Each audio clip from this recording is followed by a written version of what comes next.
Alin? Kasi hindi nila manugal eh. Tama. Ito na, umandar na si Corolla. So pang content ko na sa YouTube ko to. Gabing gabi na. Anong oras na ba ngayon?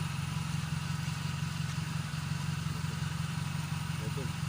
Nandito kami sa SM area, Novaliches.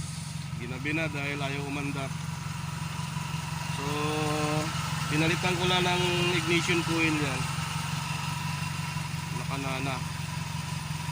Wala akong mic eh, mahina ang mic nito. Ito nga pala mga kasamahan ko rito sa nagsisialisan eh oh. Ito yung mayari eh oh. Okay na.